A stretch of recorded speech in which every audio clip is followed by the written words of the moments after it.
انا اساسا من محافظه البحيره، من ابو حمص.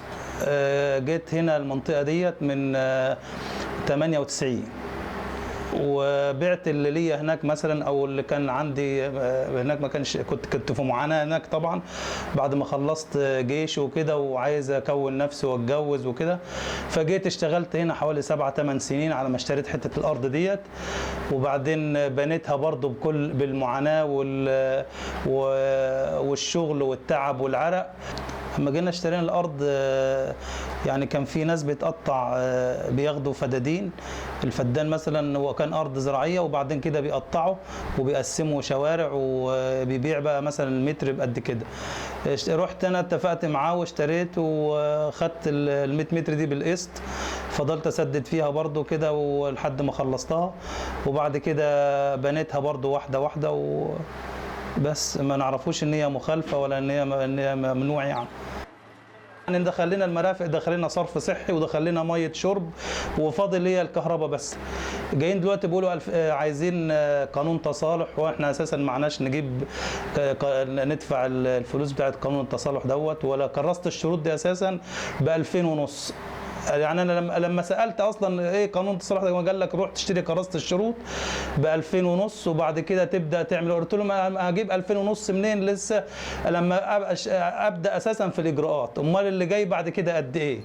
كانوا فين مثلا من كل دوت من 14 سنه لما لسه ايه جايين يقولوا لنا قانون تصالح، وجايين يقولوا لنا الكلام ده كله؟ ولو معانا والله احنا مش ممانعين، لو في فلوس ومعانا احنا ما نستخسرش حاجه في البلد. يعني المفروض ده حقنا على البلد ان احنا ندفع، بس احنا ما فيش. يعني احنا بنكافح عشان لقمه العيش والمصاريف والاولاد والدروس والاكل والشرب، والعيل لو تعب بندفع كام وبنكشف عليه بكام. معايا دبلوم من 97، وقدمت في وظائف الدنيا هنا في اسكندريه وفي كل حته، ما فيش حد رد علينا باي حاجه. انا اساسا شغال على الله يعني كده باليوميه، يعني ممكن اشتغل يومين واقعد يوم، ممكن اشتغل 3 ايام واقعد يومين. الموضوع المعمار دوت وقف ال6 شهور اللي وقفهم دول من شهر 3، والدنيا نايمه على الكل يعني، مش علينا احنا لوحدنا صراحه. قلنا من فتره كده قالوا احنا هنساعد الاسر اللي هي المحتاجه، وخدوا مننا ورق وخدوا مننا صور لعقودات البيوت وكده، وما عادش حد رد علينا ولا ساعدونا ولا شفناهم تاني. منطقة أبيس فيها الناس اللي مبسوطة، وفيها ناس غلابة، وفيها ناس باعت أراضيها من زمان وصرفت فلوسها، واللي عنده عيل جوزه وتقسمه في الورث. كلها معظم أبيس ال3/4 ناس بتشتغل على الله كلها، اللي باليومية واللي مزارع واللي صياد في الملاحة ولا كده، الناس كلها غلابة يعني، مش زي أي منطقة.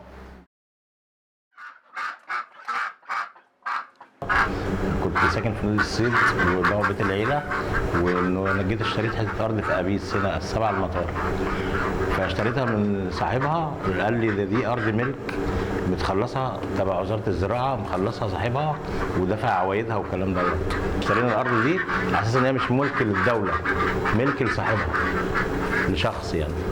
اشتريت انا من الورث اللي انا كنت واخده من بيت اهلي، وبنيت جزء من البيت، ولما طلعت معاش بنيت الجزء الثاني. ببني في دور واحد حوالي 18 سنه.